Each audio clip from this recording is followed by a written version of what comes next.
Everybody,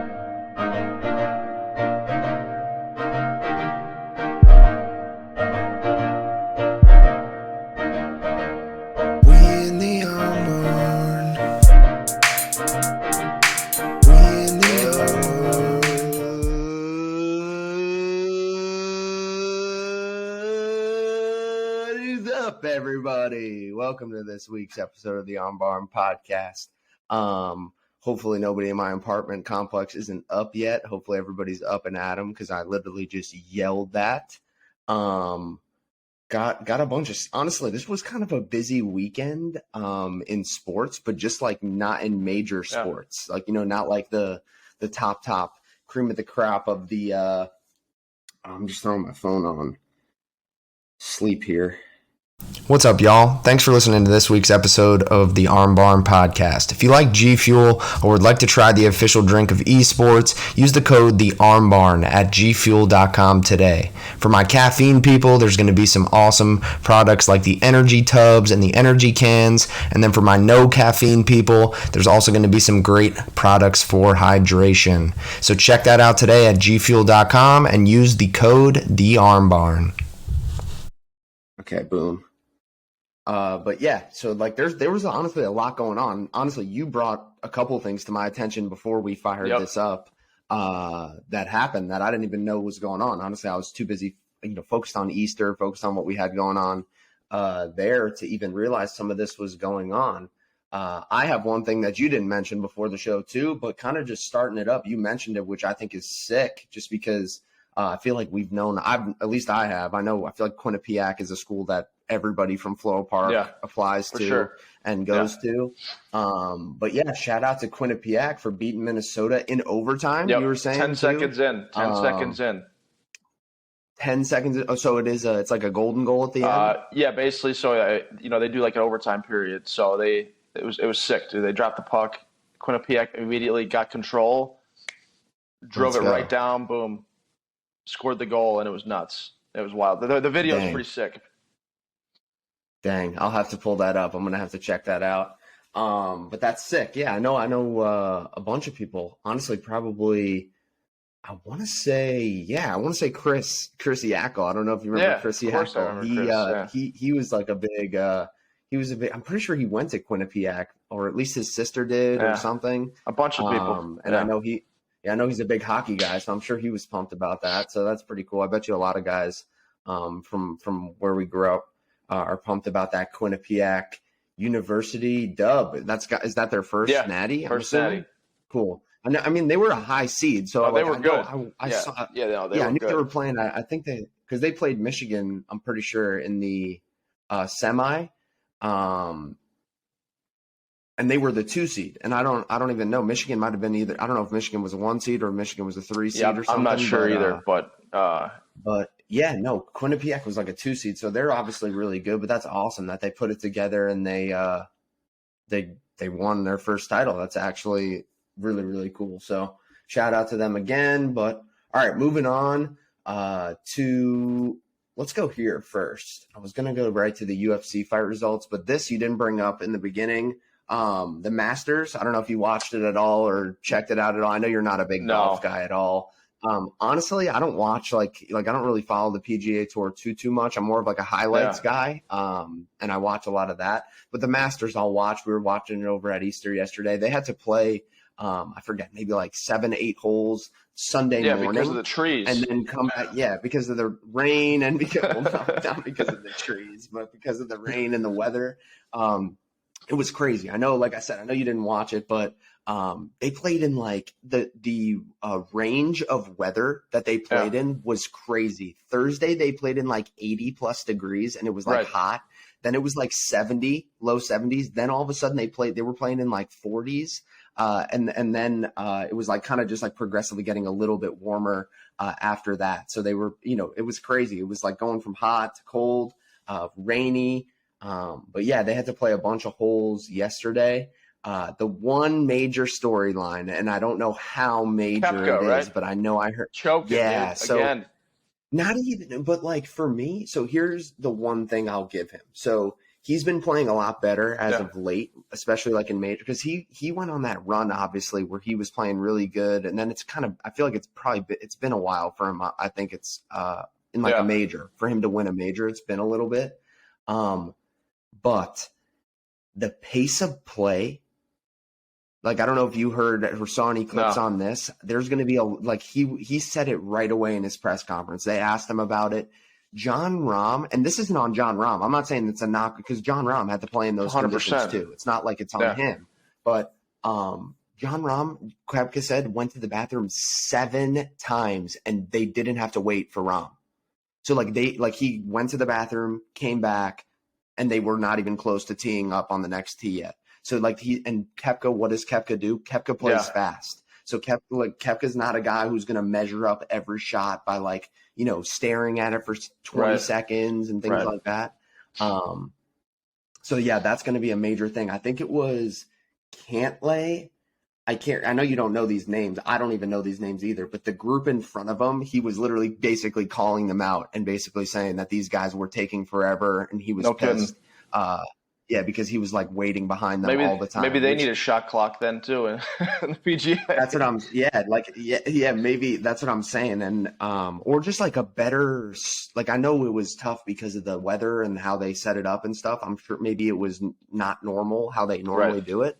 But still, just maybe a better group. I don't know, a better grouping system. I don't know. What the hell do I know about golf? But I'm just saying, in terms of, I get that, because if he's trying to get into a rhythm, you know what I mean? That's where I think of it as. If he's trying to get into a rhythm and he's just basically having to wait for other guys who just happen to play super, super, super slow, that would annoy the crap out of me too. But all right, yeah, Rahm gets it. First time he ever won it. He's a beast. He'll literally be number one in the world probably after this. He clearly was the best player on the weekend. Besides if Mickelson would have heated up like this in the beginning. I don't know if you saw this. So the final round, he shot a -7 just to kind of compare it. Rahm shot a -3. So Rahm so he literally went off yesterday. I think he had an eagle. I'm pretty sure he had a tap-in eagle, which is the crazy. Cavs, man. It's the old man Cavs. So and the crazy thing is they I obviously, like I said, the clips is more of what I watch, and Mickelson's been on the record saying how he feels even though I think he's in his 50s now, he's the oldest person to finish top 10 or top 5 in the Masters, and he literally was on the record a couple weeks ago saying how he thinks he can go on another run because of how good he's been feeling lately. So that'd be sick. That'd be sick if Mickelson just went on or won a couple more majors. HGH is a hell of a drug, Absolutely. There was that amateur guy. I forget what his name is. I'm looking at the thing here. The young guy. Yeah, Bennett. Was it Bennett? I don't know his name. It was I just know Bennett, after right? 2 days, right? He was sitting third or something. Yeah, he was up there for a while. I think he kind of fell off a little bit. But he started, it was crazy. So the first time in over 40 years, he started the Masters with a birdie and an eagle on the opening round on Thursday. So it was the first time in 40 years that had ever happened, or maybe even over 40 years. And then literally a couple, I think a couple groups later, somebody started the Masters eagle birdie. So so it was the guy they were talking about it. The announcers, they were talking about how he held that record or broke that record, whatever it was, for about a couple minutes basically, or a couple hours, whatever it was, which was cool.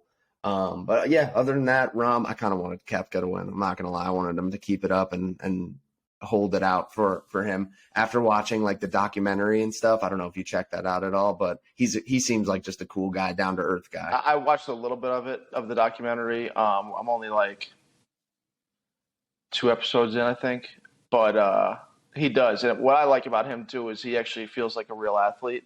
like he works out and stuff, and you could tell he works out. So I mean, for a guy that likes other sports, it's cool to see a guy that looks like he's actually an athlete in golf, Yeah, and some of the shit he says is hilarious about he's he only cares about the majors and stuff like that. Yeah, no, he's cool. I mean, he's rolling around with a Yeah. dip in his mouth. Like he really doesn't give a No. rat's ass about No. anything. He's rich, dude. But winning, He's but got that winning. live Yeah, money, right? yeah. No, oh Yeah, he's yeah, he's fine. loaded He's doing all now. right.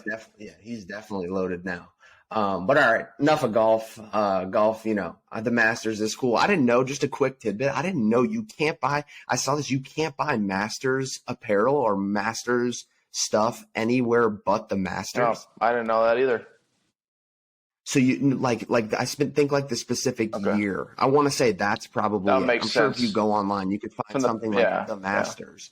But I think like the specific year stuff is only sold for like the week of the Masters. And they said they were making like I forget the exact numbers, but something like 5 million an hour or some like ridiculous number. Like I'm telling you, I saw it and I was like, what the fuck, dude?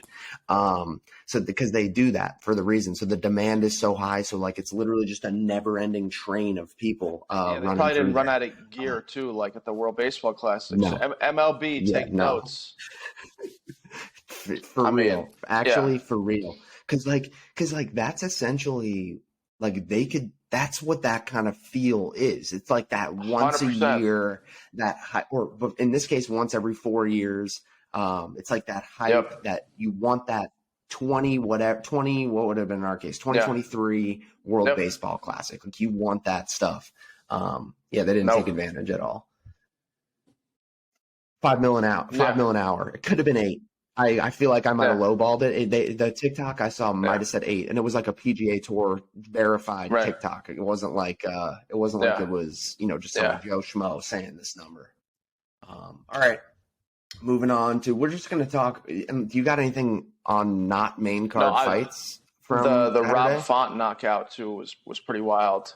That's I was going to go through here because these fights were great. I thought it was actually a really, really good night of fights. Nicole was out cold on the couch. I was literally just up watching it by myself. I was, and the one that was interesting to me, the one that was really interesting to me was the Raul Rojas, Rosas Jr. Yeah.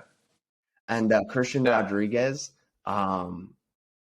It was crazy. He got pieced. Well, he did, and I think Joe Rogan broke it down best. Obviously, he's phenomenal at what he does. Right? We hope. Yeah, we hope he breaks it down. But best. I mean, just how calm Rodriguez was throughout. Right. So he basically weathered the storm, the initial push, and then was basically just calm throughout the entire thing, and it proved to go to his benefit in terms of just staying the course, and then basically Rosas blew his wad early, So that's basically what it came down to. Yeah, no, he had a really good first round. He was controlling him. He was like really working on some neck. But he's cranks, used to winning. He's used to winning like that. He puts a blitz on like that. He usually gets the guy out pretty early on, but now you're facing a guy that you can't do it. Yeah, that was just that was just straight up inexperience. 100%. Honestly. Yeah, no, he's going to be good. I think he's going to probably like continue to be good. But that was good. I think that was like a good thing. It seems to me like he's got to work on his striking a little bit. So because he literally he just a one sprinted in and went for single leg takedowns. Which again, cool. Mm-hmm. But DC even mentioned it on the on the call, like, hey, you got to set it up a little bit, especially when you start to get against these more elite fighters. You can't just sprint in and freaking take a single leg instantaneously and be able to freaking win the fight. Yeah, because even like in my opinion, and they were mentioning it, DC and Joe Rogan and things like that, just like literally just knee him in the head. Like if you like they were like, because he did it, he started doing it a little bit and he almost hit with it a couple times. But if somebody like preps for that, the other problem is though is that the way the UFC rules are, sometimes depending on certain positions that they're in, you can't knee to the head. That's no. But I'm saying as he shoots, as he shoots, you just like because that's what literally they were saying. They were like he goes every time, and if you can time it up. Well, that too, and then on top of that, though, right, with him not setting it up, he's not going to get the takedown as easy.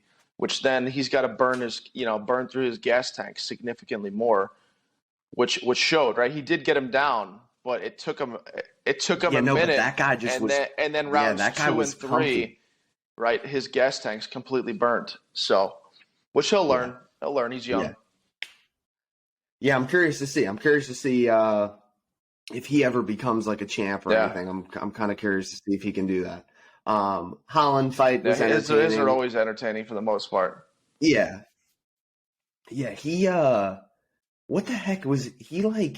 He did something during the fight. What the heck did he do during this fight? In like the second, I forget what he was doing. At the end of, I think it was at the end of round 1, he clipped the dude, and then at the end he was trying to like help him up before he went over to his corner.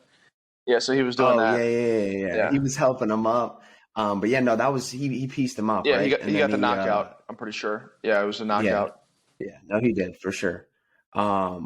But it was late. It like took him like for some reason it was kind of slow starting fight. They didn't really go after each other, and then he started absolutely piecing him up. But yeah, that Rob Font KO, because everybody was hyping Yanez or whatever. He had a pretty was it Adrian Yanez, right? Yeah, so because he like would wreck dudes, like lights out. So dudes. I'm pretty sure he was on a pretty long win streak. But Rob Font came in, I think, off of injury. I think years. I think it was a year. I want to say it was a year, maybe a little over a year. But from the last time he fought, I think it was maybe a little over a year. Either way, I thought they said something crazy. Either way, he gave him quite the right uppercut. Yeah. No, he clocked him. He absolutely clocked him. I want to see here. I'm looking it up on my phone quick.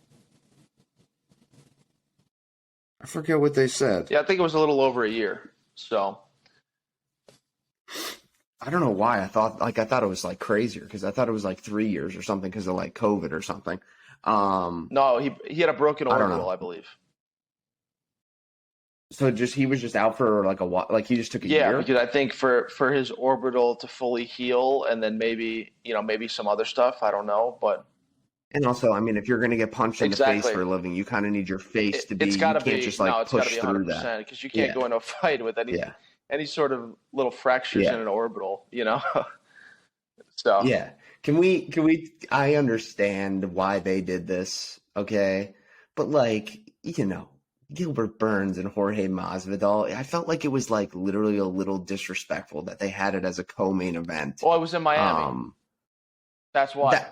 100%. That was the reason behind what I said. But it's just like that's disrespectful to Pereira and Adesanya, considering that. I mean, come on, dude. Like literally, Gilbert Burns could have ended that fight in the first round. Probably. I think, especially at this point. You know what I'm saying? He could have ended that fight in the first round. I will say, too, though, shouts out to Masvidal, for calling it when he's calling it. I think props that he knows that, he's just not the same anymore, which tends to happen in this sport especially, right? I'm actually happy that he's doing that because, like he even mentioned something to the effect of, I basically don't want to be, the old timer that basically the new guys come in, they beat them, and it propels them into relevancy. He's like, I don't want them doing that when in my prime, I know for a fact that I could have just tuned them up. So destroyed 100%. All these people. Yeah, no. So no, 100%. It was just so fun. Like I thought it was hilarious. I love him. Yeah. Him, he's great. Oh my gosh, everything he was yelling, all the stuff he does, loved all that stuff. It's just that those types of fighters always make me laugh when they're getting like absolutely crushed. And they're just like, come on. And you're literally like getting destroyed. Those guys always crack me up. And that's essentially what he was doing. Like in that third round, I mean, he was getting demolished. Yeah. He was trying to bait him in at least at some point because he knew, he's going to have to get a knockout. So the only way that's going to happen is if Gilbert Burns keeps coming forward. He's going to have to sit in the pocket and go to work, But Exactly. Burns, though, all right. Shout out to him. He's a stud. He's good. Yeah, he is good. He's good. Yeah. Just so he's another guy, not fun. He's most of the time his fights aren't like crazy exciting. I will say though, his last one with Hamzat, that was legit. That was that was legit. There. So yeah, no, that was legit because he's that guy. If the guy he's fighting against is better 100%. than him at like and can defend him and like things like that, then he's a fun fight because he's a dog. 100%. He'll eat crap. Well, think about this too. Yeah. I mean, he almost took out Usman a couple fights ago when he went up against Usman. He caught Usman, dropped him, but Usman came back and ended up taking him out. But no, Burns is legit. Yeah, Burns is legit. That fight against Hamza was sick. But all right, let's get to it. Pereira versus Adesanya. This was sick. Sick. This is, dude. I think this is probably one of the coolest like rivalries in UFC history, right? So I would say in combat sports history, probably, because they've only fought now twice in the UFC specifically, and they fought. So you know that you've been following the UFC longer than I have closely. Like the best rivalries of all time. Like how many times have they? Oh, there's some that have fought. Three. Usually right around 3 times is usually the sweet spot, right? So that you get a winner, 2v1. But there's some like, Davison Figueiredo and Brandon Moreno. They're basically like the elite in their class. And I think they've fought like 5 times. And they keep trading the belt back and forth. And they're the smaller guys too. So those fights are usually crazy, right? Because their pace is way higher than the big dudes. I think they've fought. I want to say I know at least 5 times now. So dang, yeah. This one's crazy. This one is crazy, dude. Because it really is like Pereira is like I don't even. How do you even like? He is insane. He's insane, and he's just so strong to where like you can't stay in the slot against him. No. Like you can't stay in the pocket, I should say, right? That's what they call it. You cannot stay in that pocket. And Adesanya just kind of took a risk a little bit and stayed in it a little bit, took a couple, and then just you could just see the anger just from the moment he walked out. He was ready. He was just on him. Yeah. That was sick. Like, I can't wait. I can't wait for them to fight again. Deservedly so. Like, this so deserves to be a thing. You know what I mean? You could just tell, like, because nobody has competed against that, right? Yeah. You watch. Nobody's competed against Adesanya. Now this is, like, actually an evenly matched swapping of the titles. Adesanya basically, I mean, he blew through the whole division to the point where he had to go up and fight, at 205 to try to get the 2 division titles against Jan Blachowicz, who that ended up just not going for Izzy. Izzy didn't really gain much weight, so Jan's a beast. So when he had that weight differential, was able to take him to the ground. Izzy couldn't do too much because, again, there was a pretty substantial strength and weight difference, right? He's pretty much blown through his entire division, beaten everyone, even a couple of the guys multiple times, I think Whitaker, he might probably, he'll probably be one of the ones that gets a shot here in the near future, I would say. There's also talks, which I think we would probably both like, I think a lot of fans would like, is if Khamzat has problems with weight again, Khamzat moving up to and being in the division, and then having Khamzat fight. Izzy even alluded to it. He talked about it in his press conference afterwards that he didn't want to give the dude clout, and he didn't name him, but he said that if he can get some wins, to me it sounded like he was talking about Khamzat. Yeah, so if he comes over to this division and beats a couple of the dudes that Pereira and Adesanya have beaten, boom. Then you put him right in the conversation. Yeah, no, that would be sick. He'd be a cool third person to kind of enter the conversation when it comes to this weight class. Because the other one too is, and he's still coming up, but I'm Bo Nickel. Bo Nickel, but that's not going to be in this weight class. Doesn't he fight at 185? Or does he fight? Or does he fight at 170? Really? I'm checking. He seems right smaller. Now. He seems check because he seems smaller than these guys, right? No, Bo Nick. So let me see. He seems smaller Well, than these guys. Izzy's super tall and lanky though. And yeah, but how does Pereira fight in this weight class? That's what everyone questions, right? Is because, and that's what they're talking about now, right? That they've fought. There's talks that Pereira's going to go up to 205 because Pereira and not even do the third, potentially not. Damn. So damn.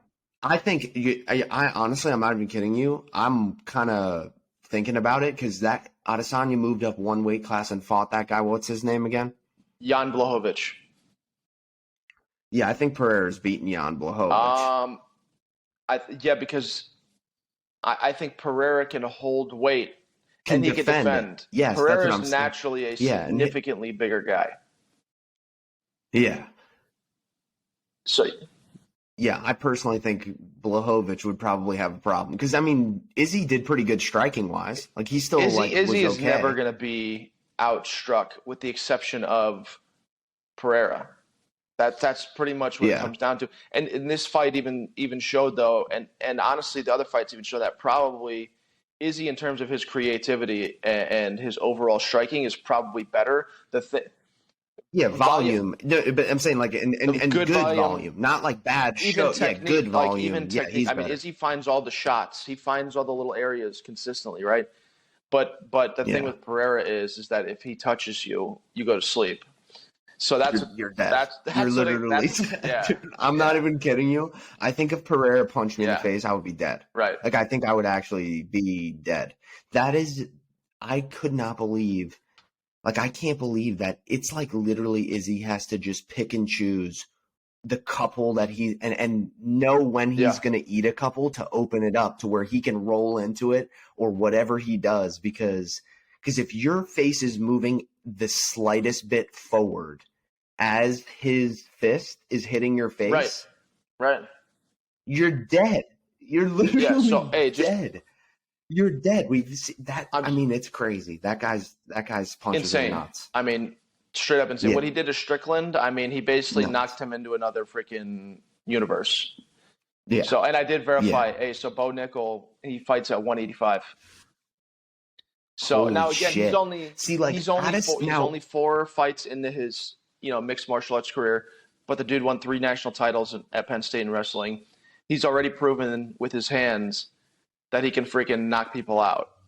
So that's clear.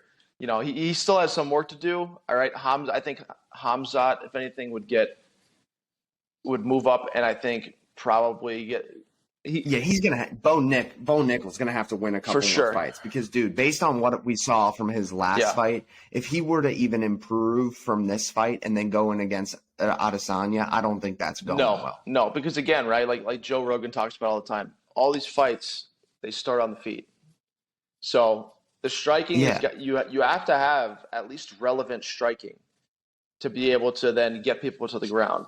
Yeah, and I'm just thinking about the size difference and the length difference there. Like, I don't think he's necessarily going to just be able to do that to Adesanya. No. Like, just all of a sudden take him down. I could be wrong. Like, you know what I mean? Like, his wrestling may be that crazy. But I'm not sure. There. But okay. All right. Yeah, no, that was great, though. That was literally great this weekend with Adesanya taking out Pereira. So you think there's a chance that they don't do a third? Izzy was alluding to that. Dang, because I didn't watch all the press conferences or anything like that. Honestly, that's usually what pops up on my feed all throughout the week, this week. But yeah, no, that was a good weekend of fights. No, it was. Honestly, a really good weekend of fights. The Masters was good too. Some good, I always like it when I like it when like Spieth, because Spieth was at the top too. He had a really good final round. It wasn't very close. Like, you kind of knew by like the 14th, 15th hole yesterday, you kind of knew Rahm was going to win unless something like absolutely catastrophic happened. Something stupid about that. Just quick, one more thing that I forgot to. You'd appreciate this. Zach Ertz texted Rahm. They're friends. Zach Ertz texted Rahm. I think on Sunday. I want to say on Sunday, like some hey, that first hole looks Yeah. pretty easy. So that's what he texted him on, Right. like, go out and win it or something like that. And Rom four putted the first fucking hole. So he literally four putted the first hole. So in his Masters, in his green jacket, like acceptance little speech thing, he's like, he said that he called Zach Ertz out. Obviously, he Right. can now that he won. And then he followed it up with, he's like, yeah, and don't ever do that. Like, Yeah. dead cold, stone cold. He's like, and don't ever do that again. That's It funny. was mad funny. So yeah, no, that was pretty cool. But all right. MLB standings really quick. We don't have to go through a crazy amount of stuff. Me and you were kind of talking about it a little. We don't have to talk too much crap. But this point in the season, once the excitement of opening day wears off a little bit, this little pocket of the season, not the most exciting thing in the world. You're really watching players. Like if you like watching a player, that's really me. I turn on the game. I watch one at bat from a guy that I like to see hit, and then I turn on something else or whatever it is. But I guess, kind of just initially looking at this, obviously the Yankees 6-3, good start. The Rays, though, start with the AL East. Yeah. I mean, dang, they're good. I mean, that doesn't shock me at all. That doesn't shock me at all. From their winning percentage from their MLB club down to their rookie ball club is insane. Yeah, no, it's insane. Like they were always, anytime we ever saw, like every time I've seen a Rays team in the minor leagues, it's always been like, damn, they got some dudes over there, got some really good players. Quick shout out to Luke Raley. Yeah. He's on the Rays. I played him in college. He went to Lake Erie. Did he go to? And he's on the Rays. Yeah, he was on the. No, he's a hitter. I think he's hitting like 250. He's got 3 bombs right now so far in the year. But let's go. Yep. A Gliac conference alum. Big old lefty. Big old dude. So okay. That's hard too. That's hard to get through that org. What position does he play? He's playing outfield, I think. Outfield, he played first. Damn. But dude, he was with the Dodgers. He was with the Twins for a little bit.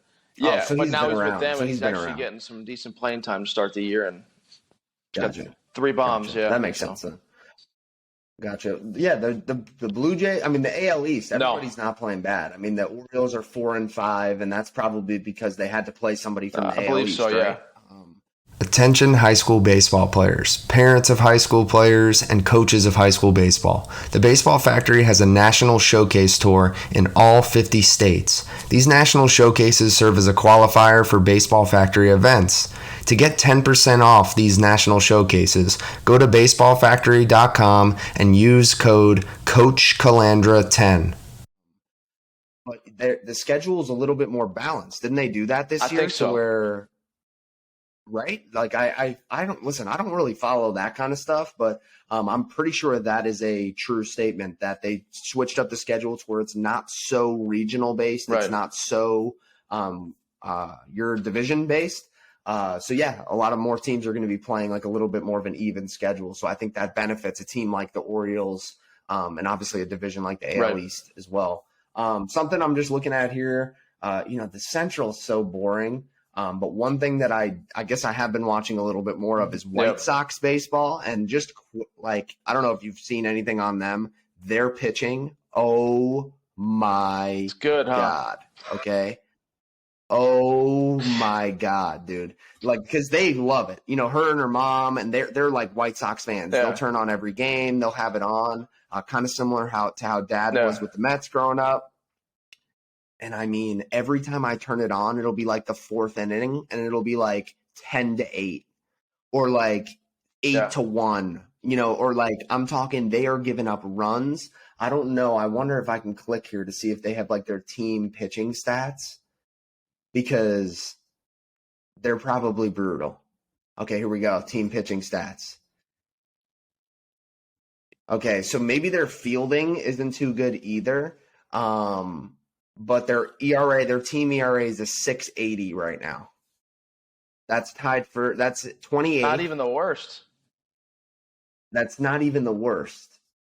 Okay. Well, you don't want to be, it goes A's Tigers, White Sox. Yeah, you don't want to be in the same group as the A's. I know this will be the second week in a row I'm crapping on the A's, but they got to get it together. Okay, but they've given up the most hits. They've given up the most hits. They've given up the second most earned runs. They've given up the most home runs in the league. That's the problem right there. They literally give up nukes. I forget who they were playing. I don't remember who they were playing, but like a series or two ago, they gave up like 10 home runs in the series. That's going to get you L's. Simple as that. Yes, because their lineup isn't bad. No. Their lineup's been putting up runs. Their lineup's been hitting. They have a pretty solid lineup there. Kind of happy for the Rangers. Low-key, LA, Angels, 5-4. Can they win? Can they get them? Like I said, I think if Trout and Ohtani can stay healthy for, if they both end up playing 150 plus games, I think they can make a playoff. They can make the playoffs. And then Rendon needs to stop fighting fans and be on the field, and they'll be good too. Yeah. Yeah. No, but the Rangers are in first. They're tied with a 5-4 record too. I think they should be solid if they stay healthy. They should have been last year too. Yeah. I think they're who the hell knows, Yeah, now they have literally the greatest pitcher ever to walk planet Earth, Jacob DeGrom. In his prime, like if he's 100, if every pitcher's 100%, I literally don't know if there's ever been a pitcher better than him. Straight up, I don't think there has been. I will go to my obviously I can say this right now. If I were to die tomorrow, you can put on my grave, Jacob DeGrom is the best pitcher to ever touch planet Earth. I completely agree. At this point, his only thing has just been health. But when everyone healthy. But I'm saying, like, if everybody's fully healthy and we're creating a team that is going to play against the aliens that are taking over our world, we're having Jacob DeGrom 100%. Start tomorrow. Like if 100%, everybody, I feel like is in full agreement on that. And if you could bring back anybody from any era, anywhere, you're still going Jacob DeGrom. I agree. In my opinion. But there'd probably be some guys that would disagree. Yeah, but I mean, there's also a lot of people in the world that are wrong. So yeah, and I would literally go Jacob DeGrom to start the game, and the second he showed a sign of trouble, literally short leash because we have the greatest staff obviously ever to walk because you're and you go Randy Johnson right out of that, in my opinion. Good luck. You bring in lefty. And you go just Randy, good luck, and then it's kind of just a Nolan Ryan. You could start going down the list. And then obviously Mariano's closing it out, hands down, 100%. And you got to go Hoffman as the setup man probably. But I mean, Prime Aroldis wouldn't be a bad option either. But Prime Aroldis was crazy. He's the first one. He's like really the first one that like I feel like he's looking back at it. This just kind of popped in my head. He's probably the one that started all Who's this. That? Because think about it, his fastball's flat, right? And up until his fastball, everybody was like, "Oh, his fastball's flat today. We're gonna be able to hit it. It's gonna be an easy day. His fastball's flat." And then all of a sudden now everybody literally, don't get me wrong, it's not everybody's goal, but like generally speaking, everybody's goal is to have as flat and as almost like vertical as a fastball as possible. Up in the zone, right? So it's like pitching more up in the zone. Yeah. For up in the zone pitches really just like creates that spin rate, that illusion of depth, that illusion of height. So yeah, no, it's hilarious that just like how things change like that. All of a sudden everybody used to, and kids still do it. Kids still say it to me when I'm at some of these events. Kids still do it all the time. They were like, "This kid's fastball is super flat. This kid's super okay." Well, he's blowing it by you right now. Yeah, flat. You know what I mean? Flat he's at blowing it by. Is still flat is still 105. Like, yeah, I know but it's more flat at 85. Like the pro guys, even. Like if it's flat, okay, cool. But if it's 105. It's 105 miles an hour. Like, good luck, 100%. Now, don't get me wrong. Don't get me wrong. There are guys who throw 96, 98, 100 whose fastballs don't have the vert Right. of other guys who throw 95 with Right. crazy vert. That's absolutely the case. And that's just like that, you know, Yeah. it's like that ride that Jacob deGrom gets, that whatever. And yeah, there's guys that have like the ability to create Right. that with 95. But generally speaking here, like you want as flat and as hard and as spin ratey of a fastball as possible, Yeah. generally speaking. So it is. It always used to make me laugh when like at these events when I hear that. And just over the years, I mean, that's not that long ago. Like literally, Aroldis Chapman. I swear, now that I'm thinking about it, that's literally probably when it started. Right around him. Chapman. Yeah. Because he was like the first one where everybody was like, yo, what the hell is this guy doing? And looking back, he's just doing a bunch of plyometrics and like stuff like that. If you watch those old training videos that they used to put up on him, like, why is he so explosive? Right. Everybody's doing that crap now. So it is. It's kind of interesting there. Any other, I mean, Milwaukee 7-2. Yep. That's kind of crazy. Yeah, they put an ass whooping on the Mets a little bit this week. Yeah, the Cardinals 3-6, but again, this part of the season. No, you need like nothing. 50 games to really get a sample size as to whether or not your team's going to be relevant for the last 100. You know. Yeah, honestly, haven't checked up on Volpe. Has Volpe been playing every day? Has he been playing pretty good? I saw him hit good? a triple the other day too. Is he struggling in the field a little bit? I feel like I've seen a couple clips of him making some errors. Is he been okay otherwise? No, Have you been watching watching the Yankees at all? because YouTube TV decided to not freaking square things away with MLB Network, so it's taken away some of my my baseball watching. But oh yeah, I'm not gonna lie, I paid for it. Yeah, I did it. I paid for MLB TV so I could have every game. It's the reason more for me is because of my job. Yeah. Like, you know what I mean? Like, don't get me wrong. It's not like I talked about the MLB with the kids every phone call by any means, but it's nice to like know if if a certain home run happened, that's like a good example of exactly. Or even just a single to opposite field. I can say, oh, hey, like I watched this. For sure. For you, it makes total sense. So Volpe's hitting 143. I can't believe that, actually. That actually shocks me a little bit. Volpe's hitting 143. We're going to give him some time. I'm not worried about him. I'm not worried about him either. This I want to know, though. I do want to know the fielding. What's his OBP?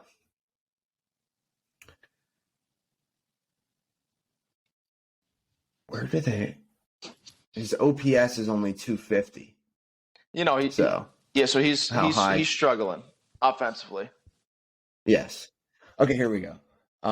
His OBP is 273. How many stolen bases he got? Yeah. 3? 3. All right, fielding.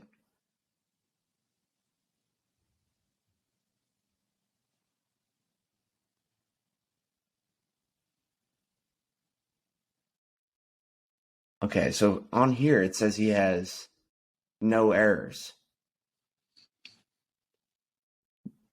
I just think they got to give him time, right?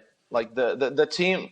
Yeah, no, for sure. That's what it comes down to. I was just saying because I swear I thought I saw some. Because for me, right, you played against him. You said that even with him being very young when you played against him, you could tell that his demeanor, like everything's not going to be too big for him. So I just think that they got to give him some time. It is shortstop for the New York Yankees, like. So oh yeah, I mean, like he needs some time to settle in a little bit, and luckily enough, right, the team's but you don't. That's not how. But with someone like him, I feel like it might. No. Yeah, that's what needs to happen. I'm that 100%, but I'm saying like they're gonna start. They're gonna start. The fans or the organization? Which one? Yeah. Oh, the fans. Yeah, the fans, the media. The media. No. That kind of shit is going to start to get at it. Get after for sure. it a little bit. I just need but they're winning, so they're fine. Exactly. As long as they're winning, 100%. They're fine. And two, hear me out too. Yes. What are they going to do? Put Isaiah Kiner Falefa there? You think the fans? You think the fans are going to like that more? I mean, So I'm with you. I'm with you. let him You grow know, up. I'm with Let you. him grow up He's on the big league team. Yeah, agreed. You know, he'll start playing good. He'll start Yeah. playing good. I'm just saying Yeah. the fans and the freaking media will probably start wrecking his ass pretty soon. You got anything else on MLB? It's MLB's kind of so boring early in the right now. season, right? Trout's hitting Yeah. nukes. I think that's cool. Yeah. He's a beast. He's the best hitter. Yeah. He's the best hitter, like in my opinion, ever at this I don't point. know about ever. Because I could probably make a decent case for like Griffey or Bonds. Yeah, no, I for mean, sure. But I'm saying, like, I think overall, like, if you take, like, yeah, probably the problem with Bonds for is just sure. I that think the only thing with him obviously, is that even prior to the clear steroid usage, he was still an elite hitter. You know what I mean? yeah. Yeah, no, Bonds is if you do it to where you're blind, Yeah. you're deaf, you don't know anything, you have no idea the situation, you don't know anything going on, strictly based on like literal probably the best, Bonds is probably the best. Yeah. Bonds is probably the best hitter of all time. I mean, some of those seasons, like his OBP numbers and like his average and well, dude, I mean, just the so fact though that Griffey, how many home runs he get? Like 630. So the fact that he, I won't say like something like that. The fact that he has that many home runs with the amount of injuries that he ended up dealing with in his career is absolutely insane. Yeah, I would like to see like the games played, the at-bats, like differences between like let's say A-Rod, Barry Bonds, Babe Ruth compared to Griffey. That would be kind of interesting to see there. I just obviously don't have that for sure off the top of my head. That's why we need it. We need to hire an intern. We need to hire an intern to just sit here and Google that crap. We probably could. Let me see here. Okay, here we go. 630. Dang, I was 630 right on the money. Home runs. Clip that, dude. Okay. All right. Okay, so 630 in 900 and you hear me? 900. 9,801 at bats. Let's just do who would you rather? A-Rod or A-Rod or Bonds? Do we want to compare it to?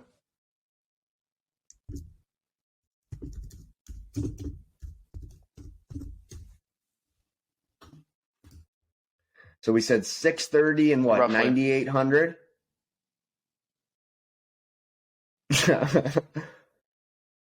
Okay, but at bats, that doesn't count walks, does it? So what we need is plate appearances, F, because Barry Bonds walked 9,000 times. Crap. Do they even have plate appearances? Somewhat. Yeah, they do. So plate appearances, 22 years is 12,606 for Bonds, and how many homers? Bonds. 762. 762. All right, let me go back to Griffey here. Because Griffey, I only saw at bats. Yeah. So you got to take into consideration his walks too. But he'll have way less walks. Maybe not. Curious here. Let's see. Okay. 11,304. 11,304. So he hit 630. That's what I'm saying. Yeah, so if he didn't get hurt, or hurt even as much, I think he would have had a chance to be that dude we're talking about. Yeah, I need to find. He still is. He's still up there. There's no doubt about it. Freaking every. Yeah, I need to find like a sort, like here we go. Home run percentage for his career is 5.6 for Ken Griffey. And that's crazy, actually. That's crazy. That different. What is that? Over 1,000 at bats? So what is that? How many seasons? Probably is that, 2. So I mean, he still wouldn't have had the home runs, but also I don't think there was ever steroid allegations with Griffey. Okay, but if he hit 30 or 40 each year, that's another 60 home runs. So that's almost 700. That's what I'm saying. So he still wouldn't have had as many. But I'm just saying there's also zero, from what I understand, right? I mean, there's zero steroid allegations with Griffey. So. Yeah, no. But yeah, no, that's actually crazy. That's actually crazy that like Griffey, you could probably make the argument. Of course. There's other guys though, too. Like older guys. Because some of their So. Yeah. But yeah, no, that's honestly Trout though. I'm glad he's playing good. I'm glad. Yeah, we'll see. Yeah, we'll see how the season keeps going. We'll maybe talk some more baseball. I'd rather talk NFL free agency. We can hit that real quick if you want. So, OBJ. Yeah, NFL free agency right now. OBJ. I thought he was going to sign with the Jets. I really did. And they were going to make like a super team. Yeah. But yeah, what is it? 17 mil? Up to 18 mil. So I think it's like 13 and change signing bonus, 1.5, I want to say salary, and then 3 in incentives. So, dude, I mean, like, he already has a Super Bowl. I can't blame him. True. To me, though, too, again, I'm not a detective, but, like, the clues all point to he spoke to freaking Lamar, and Lamar's going back to the Ravens. Because the Instagram post, right? And I just think that it's pretty clear now that OBJ probably wouldn't be signing with the Ravens if Lamar wasn't going back. So, to me now – yeah, I mean, if somebody said, "Hey, can you want to? If Lamar's going to be the quarterback, do you want to come make possibly $18 million and he's be the clear-cut number one?" Yeah. Like it's not even a debate. He's going to be the one. Clear-cut number one. He's going to be the best receiver Lamar ever plays with, right? So the only one that actually for Marquise Brown, I guess, but yeah, no. They are. The only thing is, right? Levels. Is again like. We were talking about it earlier. Spin it back to the Jets take. I understand. OBJ hasn't had a 1,000-yard season I think since 2016. So $18 million for an OBJ at this point. Would I have loved for the Jets to have him? Yeah, but I understand at that price why they couldn't make it happen. Because for sure, I understand it for a lot of teams, honestly. Like if that's really because if he was really holding out for something like that, look at it this way too. I would have been out. Like for a lot of teams, right. Like I'm glad the Steelers did because if the Steelers would have paid him that, I would have been. And again, so I think at his current salary that he just signed, his current contract, I think he's the 12th highest paid receiver in the NFL. So it's like for him at this point, don't get me wrong, peak Odell, yeah, 100%, like sign me up. But right now, 100%, yeah. If he's coming off a 17-game season where he had the whole. But right now, I just don't know. I'm in for sure. I can't blame the Ravens for doing it. If because this to me shows Lamar's back. Like, agreed. Before we get into this is really the only thing happening in the free agency stuff. Like, not really much has happened in the last week or so. But one thing that I wanted to say before we get into the draft stuff real quick, and then we got one other thing that I want to do and we'll be done. But did you see where Pat Mahomes was this weekend? I didn't. Or in the last week? Did you see where Pat Mahomes was?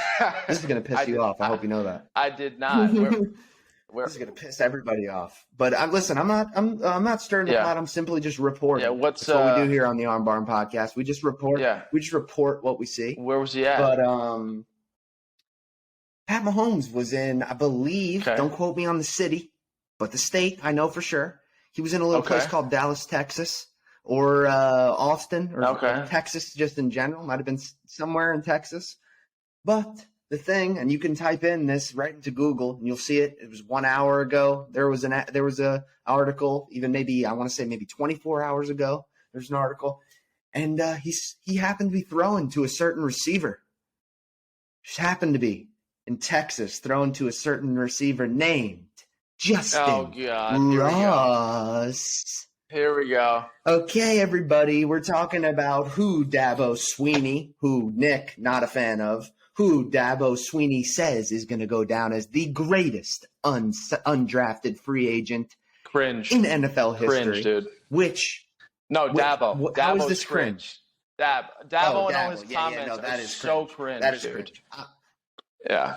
100%. He's cringeworthy. We're not talking about cringe Dabo right now. We're talking about the fact that all 32 teams said no thank you to Justin Ross, somebody who is a 5-star recruit out of Clemson, somewhere where you can make the case besides Ohio State and before the last, let's say, 5 years-ish, you could even say like it was LSU, still Clemson, LSU. wide receiver Bama. LSU too, but still overall, like Clemson definitely is in the running for wide receiver not anymore. It's really now it is Ohio State. You could they'd be in the top 5 for producing. For sure. So nobody says, hey, let me get this guy. And then basically all of them say, the physical stuff too. And the Chiefs were like, let me sign this guy. They held on to him. They kept him on injured reserve. They held on to him. Why would they hold on to him? Whose injury troubles? Come on. They don't sign anybody. Juju's gone. It's going to be Sky Moore. They did sign It's going to be Justin Ross. Richie James. Who did they sign? Hey, I'm just telling you. He had a good – he had a decent year with the Giants last year. He did. That's a fact. How old is Richie James? So. Come on, dude. You forgot the disclaimer, though. You forgot the disclaimer. Justin Ross is on your dynasty team. What? and doesn't you're a matter. Clemson fan. Hey, disclaimers. It doesn't matter. It doesn't matter, dude. Why would he be that? Why would he throw to him? If there was no future for just like, why would this is 2 years in a row? This is a thing. To that point, it's 2 years in a row. He did it last year, and then he was out the entire season. So I'm just saying. Agreed. But that wasn't for what he dealt with in college. I'm just saying that we can't go into like why else would he be? Well, he's 23, bro. I understand. Hendon Hooker's 27, and they're talking about him being a first-round quarterback, bro. And Justin Ross can't get drafted. Different positions. Again, I think care. What it comes down to is he going to be completely healthy and ready to go? That's what it comes down to. Yeah, I'm scared. I'm scared to bring up some of the we're about to go into the draft here. Let's go into it. I'm scared to bring some of this stuff up. I really am because let's be real. It's not like we're getting thousands and thousands of listeners to the Arm Barn podcast at this point. But if we're going to get some listeners, it's going to be a lot of, some people we know. We get a lot of the kids that I've coached over the years listen to it a decent amount too. But really what it's going to be is a lot of our friends, family, people like that listen to it a lot.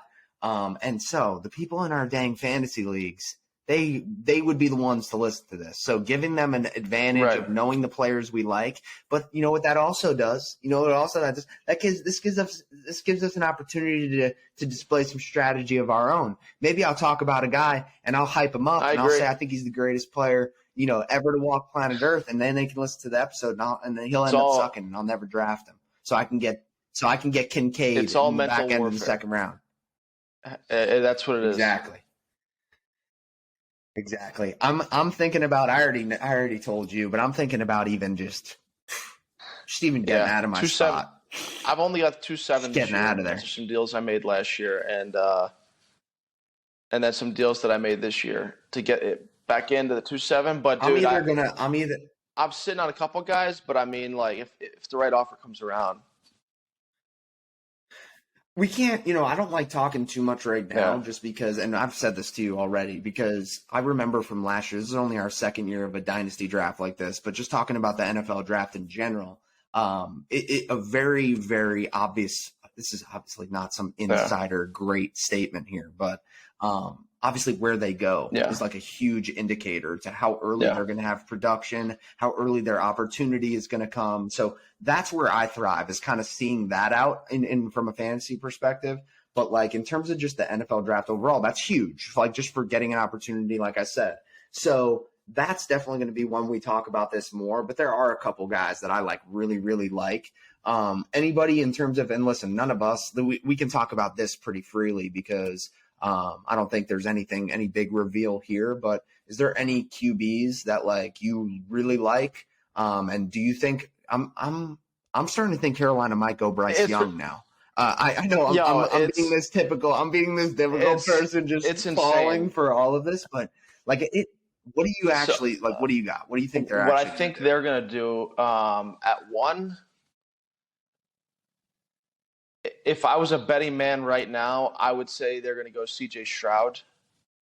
That would be my bet. A little bit bigger guy, super accurate with the ball. I just think that he would fit with Frank Reich very well. That being said, though, would I be surprised if they go Bryce Young? No. Would I be surprised if they go Anthony Richardson? I would be absolutely shocked if they go. So again, like that'd be crazy. We'll talk probably about Anthony Richardson with guys like Will Levis. Maybe here a little bit more now, or on the next one as we get a little bit closer to the draft. But to me, if you're going QB 1-2. It has to be Stroud or Bryce Young in whatever order that you see fit for your organization. For you to go and get two guys in Will Levis and Anthony Richardson that did not have great production, I mean, that's just a fact. They didn't have great production. Will Levis couldn't even freaking beat out Sean Clifford at Penn State. And now he goes to Kentucky, starts 19 touchdowns, 10 picks last year. And all of a sudden he's going to be this top 5 pick that some people are saying he's going to be. I just think it's a little much. Yeah. What do you think? What do you think some of these? What do you think some of these like defensive linemen, these cornerbacks, these safeties that are going to get picked after, like these SEC or these first team All American safeties? What do you think they're thinking right now that they're saying Will Levis? Will Levis is about to go number 4 overall or 5 overall, and they're like, we clap these dudes in college. Sure. They've never, you know what I'm saying? So like, don't get me wrong. Like, I don't think they're going to be horrible. Like, I don't think Anthony Richardson will be horrible. I don't think Will Levis will be horrible, depending on situation, of course. But I would imagine that if you're like, I don't see the top 5 upside. That's all I'm saying. Like, if you're Nolan Smith from Georgia and Will Levis goes ahead of you, but you're probably thinking dumb. That's dumb as shit. But the bottom line is that if you don't have a quarterback in the NFL, you're not winning anything. That's just a fact. So it makes sense why these teams are trying to go in and get their guy.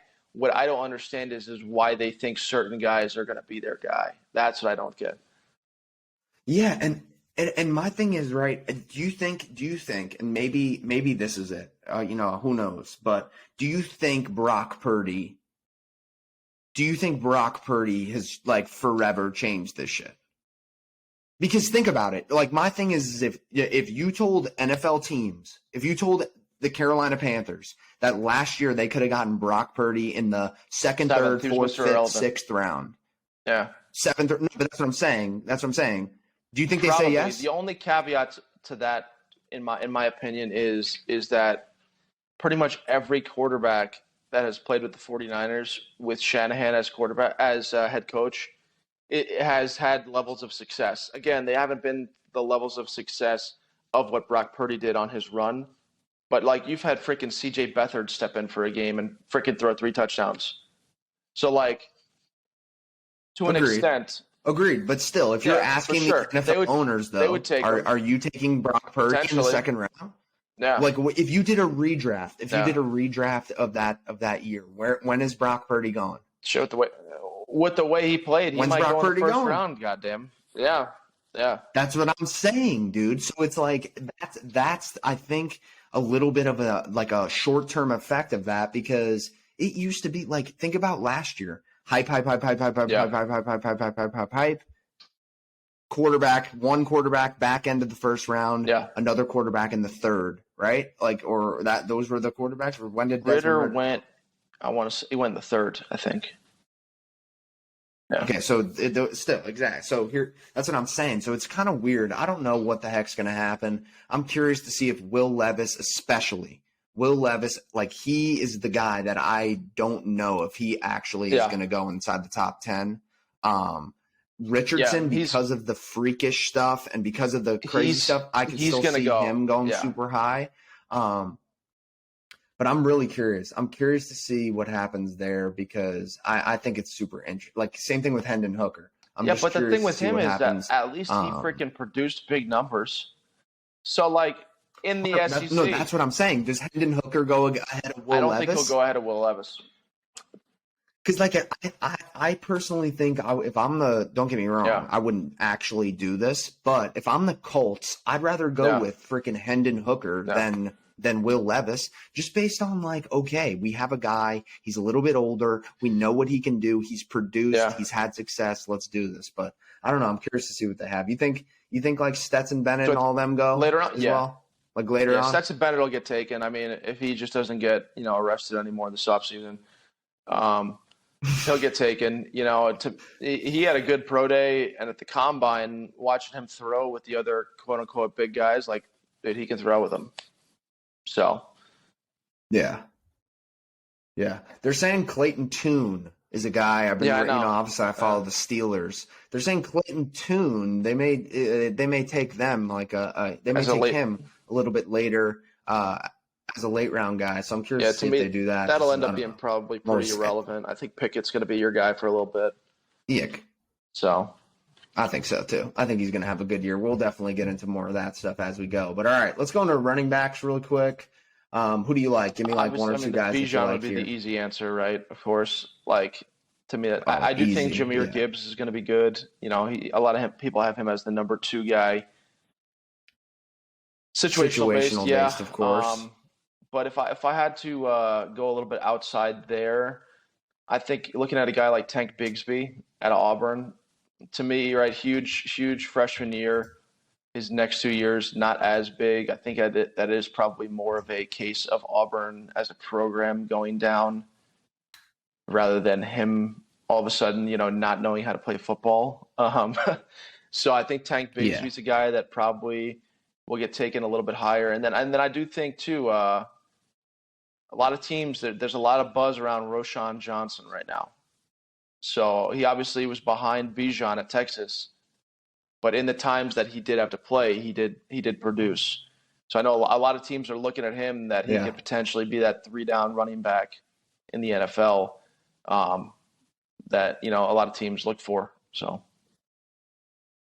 no, I'm with you there. I always I'm a big look guy when it comes to the running back position. Like a lot of times the look will give it away, just like the size that, there's those kinds of things.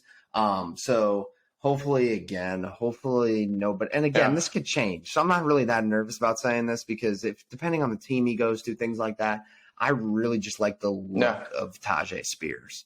Tajay, whatever you said there, 5'10", 201. That is literally what you look for right there. Bijan is 11, 215. My only thing with him is I would have liked him to be a little bit heavier, preferably, or I would have liked him to be a little bit faster because I think he ended up running like a 4.5 something. So to me, I would have liked one of those two things. But agreed. And based on what you just said, I totally agree because if he ran a little faster, I would say this comp a little bit more confidently. Tony Pollard. He kind of like reminds me of like a Tony Pollard, something like that. So hopefully, similar, but I just don't know if he has that.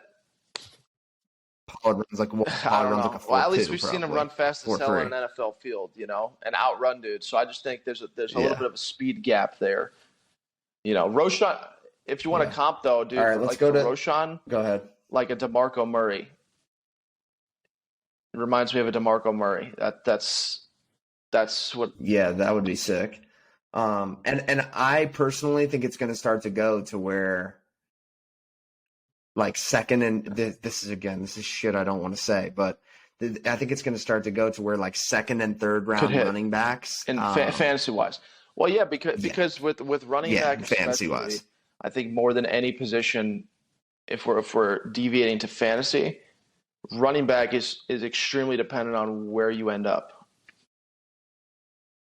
Yeah, but I'm not even saying agreed. Totally, that's a 100% true statement. But I'm saying it for more of with these contracts and what you're seeing. I think you're literally going to start to see to where they're going to refuse to pay these older running backs the money because they could get some rando dude like Isaiah Pacheco or some of these guys that strictly based on numbers. If you tell them what to do, they're going to give you the production. And 100%. that means you'd rather pay for the quarterback. The wide receiver. Right? You'll pay for the quarterback and then you'll just – exactly. That's what I'm saying. So I don't know. I really do think it's going to change a little bit. I think you're seeing it with Austin Eckler. I mean, the dude led the league in touchdowns for 2 years.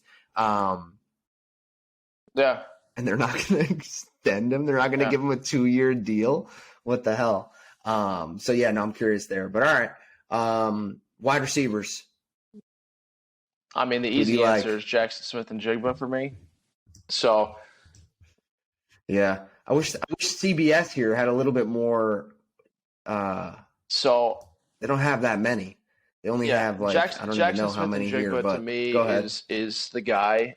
He doesn't have the elite speed. However, at the receiver position, most guys who have that 4.2, low 4.3 speed have not been successful in the NFL.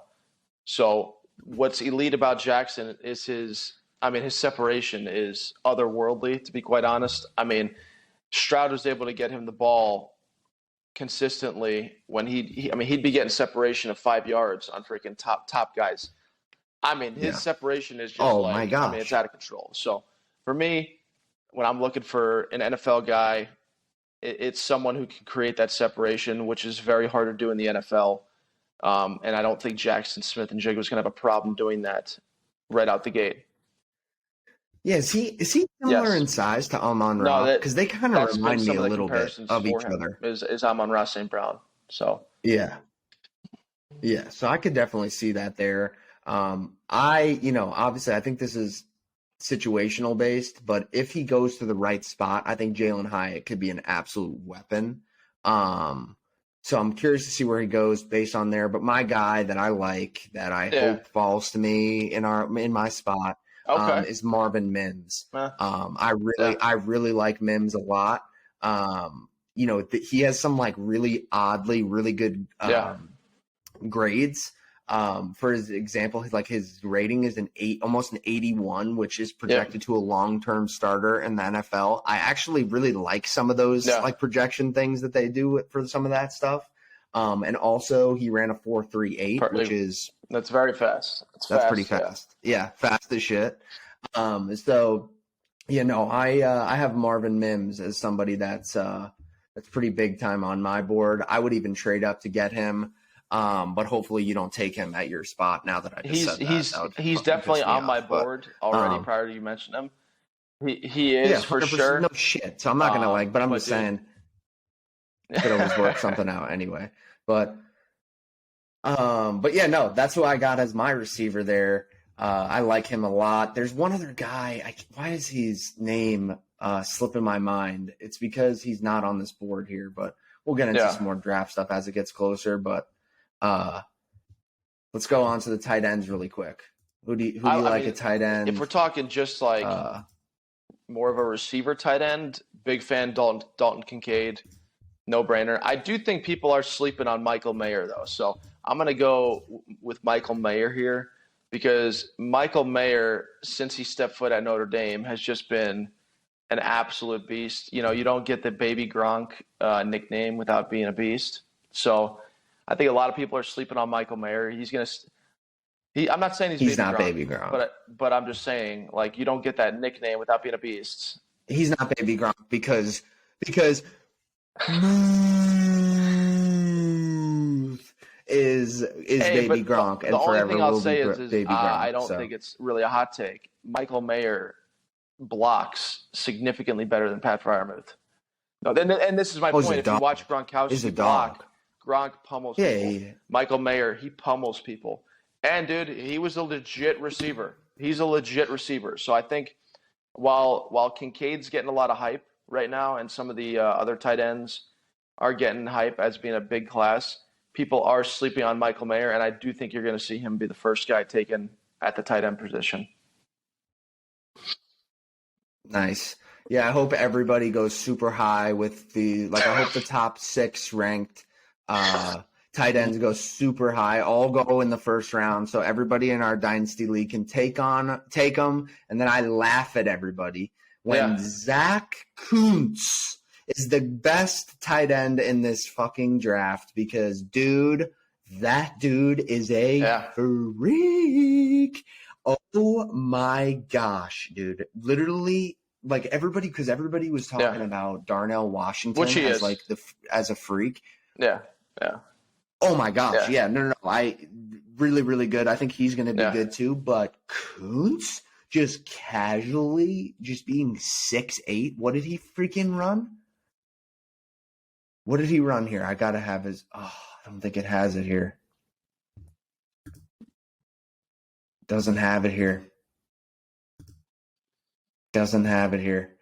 But like I would love if Kuntz, I'm not even kidding you, if Kuntz goes to Green Bay, or if Kuntz goes to the Bengals haven't gotten anybody, right? Didn't they get Irv Smith? So I think did they got sign Irv Smith? Yeah, I'm pretty sure they got Irv. Bengals did? Irv Smith Jr. Irv Smith Jr. Yeah. Football tight end. Yeah, dude. Bengals got him. He even went out and said that he thinks he's the missing piece for the Bengals, and I'm like, okay, Irv Smith.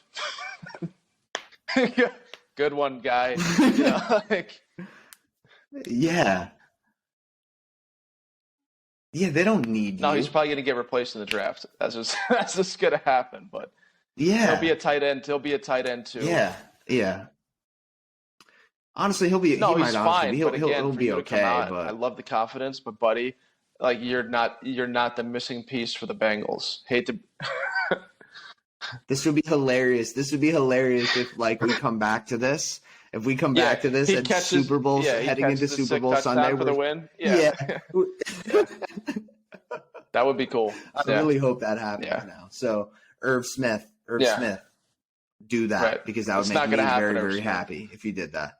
And I'm going to draft you in the 17th round of our redraft league in fantasy, just in case it does happen and you go off this year and you are that missing piece for the Cincinnati Bengals, who have the king of the North and possibly the greatest wide receiver in Bengals history on it. He already is. I'll put money on that.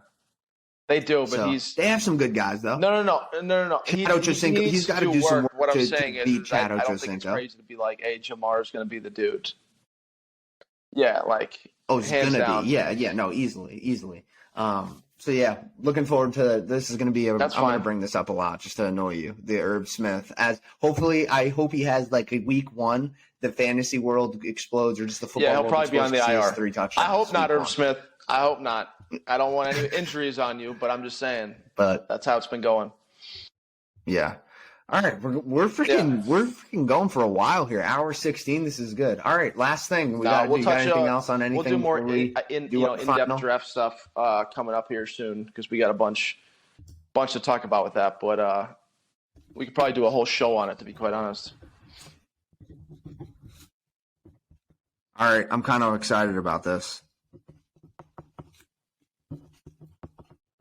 Well, I just got to react here. About this. Yeah, so this is what we're doing here. We're going to go back and forth, okay? How this game works is you may have seen this. Okay. I have a wheel here, all right? I got a wheel here. Okay. It has every NFL team on it, okay? Whatever team you get, you have to pick between all time. So we're going all time, and the theme here is going to be literally like we did with the like I mentioned with the baseball, a little hint earlier in the show. Right. Like if our world depended on it, all time, we could create the person we're looking for. So it could be prime Bo Jackson. It could be whatever you're looking for. But what's going to happen is you're going to get a team, and you're going to have to make the decision. If you get, the Chiefs, do you want to go Pat Mahomes or do you want to go Travis Kelce? To fill your spot. So you get one QB. We're going to go one running back. We're going to go 2 receivers, and we're going to go tight end, O-line. So O-line, though, is like a team O-line? The team O-line and the defense. Now, don't get me wrong. You don't have to say I might be a 2007 nerd. Cowboys, but like, no, but that's what I'm saying. I'm going to try to do that. I'm going to try to do that too. But like, if I just say, the undefeated Tom Brady O-line from the Patriots or something like that, that's what I'm more leaning towards going. Like, let's do it. Go. Let's do it. Let's do it. Let's go. All right, we'll give you. You can go first. Doesn't matter here. It's not like it's a first round pick, really. All right, New York. Really? Ooh, the Jets. Jets. Yeah, the Let's Jets. see. Who do you got? I'm gonna go. The 2022 Wait, can Jets I take defense. Aaron Rodgers? I know. No. I'm gonna go Curtis Martin at running back. Wow. Curtis Martin at running back. Okay, my turn. We're going to get it. If you could see it. We're going to get it to where you could start seeing this. We'll get there. Oh, okay. I got the Giants. Oh. What year did they beat? They beat the Pats? The Justin Tuck or the Strahan? No. Because of both Strahan or no? Yeah. So the first one, the earlier one. I'm going Giants Carson. defense. Come here, Who's dude. saying hi, Cars? Hi, Dad. It'll be 2 minutes. You can stay with me. Cars, what's up, dude? Welcome to the Arm Barn Podcast. What's going on, buddy? The football round, so almost done. Okay, well we just got a few more minutes here, Yep. and then we'll be all good. But you can stay if you want. All right. All right, cool. All right, so Curtis Martin, your first pick. I got the Giants. What year is that? Did they win? Something like that. 2008. The first time they beat Brady. Okay, whatever. The year they beat the Yeah, I think it was 08. well, the undefeated season. Okay, so I'm taking the 08 Giants defense. Oh, that's a good pick. Yeah. All right. All right, here we go. The Saints. I'm going to go. Let's do it, dude. Drew Brees. Yeah, I'll take him, man. Wow. He's a stud. He's all-time You got great. to. An all-time great. I mean, you can't. I respect it. You got to. Passing up on an all-time great. I can't blame Eli Manning, I thought about it, dude. Yeah. I mean, if you're taking down Tom Brady, if you're the GOAT killer. All right, I got the Cowboys. Oh, I've already Cowboys. thought about the Cowboys, who I take. Cowboys. Dude.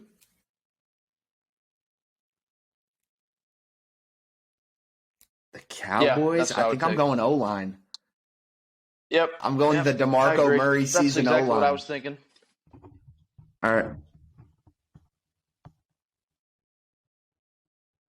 All right. So you went offense. I checked off my defense and O-line right out the gate. This is going to be an interesting one down the stretch. Here we go. Commanders. Ooh. That's tough, dude. That's a tough one right there. But you said two wideouts? Dude. Yeah. I'll take McLaurin. Yeah, I would take Terry McLaurin. Dude, I mean, McLaurin with Breeze. I mean, come on, with the production he's had with trash at QB. So yeah, I'll take it. I'm with you. All right, let's go. Let's do this. See who I get here. Give me a knockout at quarterback. Give it to me. Do it. Pittsburgh Steelers. Just make the pick. You know you're gonna. I don't know. I kind of want. Okay. I'm going Jerome Bettis. We're both taking the old school. I'm going Jerome Bettis. Right. Yeah. I'm going the bus. I can't not if I get the Pittsburgh Steelers and my running back slot is open. No, I was thinking about going Antonio Brown. I'm not even kidding you. No, I was hoping that's who I was going to go with. I agree. No, I agree. Prime Antonio. Who'd you think? You thought I was hoping you were going to Ben? take Ben because I thought I would have then had a little bit of an advantage on you here. You don't want to take the L? No way. I'm not. No way. Houston Texans. Houston for Texans. You. Houston Texans. see. It is. It's another tough one, Houston low-key. Texans. I think I'm going to have to round out my offense, man. I don't think I'm going to have much of a choice here. Go Andre Johnson. Andre Johnson. That's the first name that popped up in my head. If it was individual defensive players, yeah, no, 100%. But as a team defense, yeah, you got to go J.J. Watt. Yeah, you'd go J.J. Watt, yeah. No, but team defense, we can't sit here all day and draft. Oh, Jets. There's guys you could take that if you don't take them and I say them, you're gonna be like, I should have taken them. Yeah.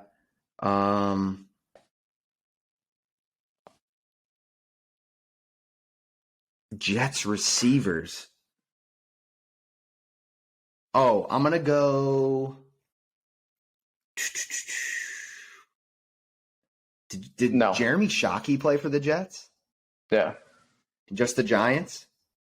Because I know he floated around. Man, this is tough. I'm trying to think of your guys' best receivers. Because have you guys signed anybody late in their career, like Hall of Famers? Yeah. For receivers? Oh my gosh. I am stumping on this bad. All right. I'm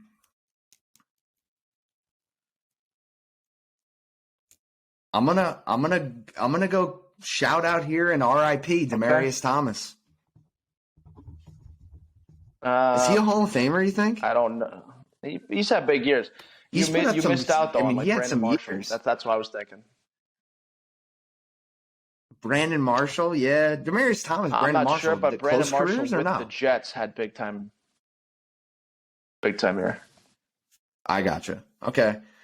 All right, so I went with Demaryius Thomas. But, all right, that's going to be a rough one. I need a quarterback here. All right, let me get you here.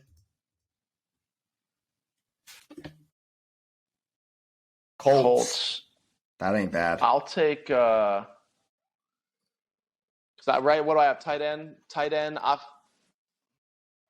I'll take the Colts O-line from his rookie year. Jonathan Taylor's rookie year. That O-line's pretty good. I'll take that. Fair. Going up against that 08 Giants defense, yeah, but I got you Drew guys Brees. Might be effed. Fair. Who'd you get? All right. Let's go! Okay. Patriots, right. Tom Brady. Let's go. Right, I got the goat. Tight end and defense. That was an easy one. Tight end. We've had some defense, tough right? picks, low key. Chargers. Give me Antonio Gates. Chargers. Let's go. Nice. That's huge. That's big. That's big. Yeah, that's huge. All right, I got wide receiver and tight end. You just got defense. If you 100%. Get a shit defense, though, you're effed. Wow, Green Bay Packers. What do you have left? Oh, wide receiver, Devontae Adams. You're screwed, bro. I got Tom Brady and Devontae. Yeah, you definitely won last week. Quite honest. So, yeah, this week though is looking good. All right, you got Carolina Panthers. Yeah, just I'll put take the one Panthers with Luke Kuechly on there. What was it? The Cam Newton Super Bowl run. Yeah. Yeah. Just something with Luke Kuechly on it. Josh Norman that too. Dude's was a pretty freak. Right, what do you have left? This is big because I feel like if I get like a good just tight end, I'll take it. Yeah, solid. Dallas Cowboys, Jason Witten. All right. I'm actually going to post this one this week. Maybe I'll even just throw up last week's as well. Make both videos, edit it up a little bit. But yeah, so we got final teams here. For Nick, we got Drew Brees at quarterback, Curtis Martin at running back, Terry McLaurin at wide receiver 1, Andre Johnson at wide receiver 2, or vice versa, however you want to look at it. Antonio Gates at tight end, Colts, Jonathan Taylor, rookie year, O-line, defense, Carolina Panthers, undefeated season. Luke Kuechly has to be playing middle linebacker. My team, Tom Brady, Jerome Bettis, Devontae Adams at wide receiver 1, Demaryius Thomas at wide receiver 2, Jason Witten, DeMarco Murray, Cowboys, O-line, and then the 08 Giants defense who took out Tom Brady. So now Tom Brady doesn't even have to go against that defense. He actually has that defense on his team. That's what we got. You got anything else for this week? We had a freaking Carson. We had a freaking Carson showing on the Arm Barn podcast. So that was awesome. Maybe we got to get him on, and maybe he'll be our guest one of these weeks. Pushing talking sled, about the bombs, just hitting his T-ball. Pushing sleds. Yeah, that was awesome. That was awesome. But all right, that's really all I got, dude. You got anything else? Calling it a day. All right. Thank you for listening to this week's episode of the Arm Barn podcast. Follow on everything. Subscribe. Cool Sonic G fuel can for everybody. That's what we got. Later.